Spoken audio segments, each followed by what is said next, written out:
A pesar das numerosas campañas de prevención e concienciación realizadas, as cifras de accidentes de tráfico continúan sendo moi altas. No que vai do 2022, na provincia de Pontevedra, tiveron lugar máis de 1000 colisións con 3 vítimas mortais. Ha habido 1055 accidentes, 1055, con víctimas 246, de los cuales ha habido 3 accidentes mortales, 3 fallecidos, 25 heridos graves y 340 heridos leves. Para reducir estas cifras, a Dirección Xeral de Tráfico continúa realizando iniciativas de prevención e concienciación.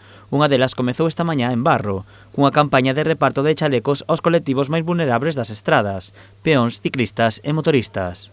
Hemos pensado que este lugar, que es un lugar de tránsito de peregrinos que hacen el camino portugués, era un lugar adecuado. Han visto ustedes la afluencia de peregrinos que pasan por este punto y se trata de una campaña amable porque es una campaña de prevención, que son las campañas que nos gusta hacer, entregándoles unos chalecos reflectantes y una pequeña información para que el camino lo hagan en las mejores condiciones de seguridad. Os peregrinos agradeceron este agasallo que lles vai permitir camiñar máis seguros, especialmente naqueles puntos máis perigosos. Pues me parece muy acertada, porque la verdad es que sí que compartimos trocitos con la carretera y son carreteras que tienen bastante tráfico y es importante que nos visualicen bien.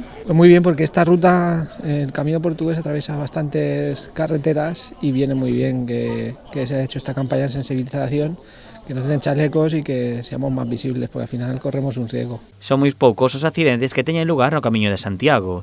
A DXT ten localizados os puntos máis conflictivos e traballa para eliminar a perigosidade. Dado que este año era un año xacobeo y que, bueno, la afluencia de peregrinos se estimaba mayor, bueno, pues se ha trabajado con los titulares de la vía para mejorar determinados puntos que se consideraban, bueno, pues que eran mejorables, ¿no? En total foron entre 10 e 12 os tramos do camiño que se melloraron, e a DXT xunto con outras administracións continúan traballando para reforzar os chamados puntos vulnerables.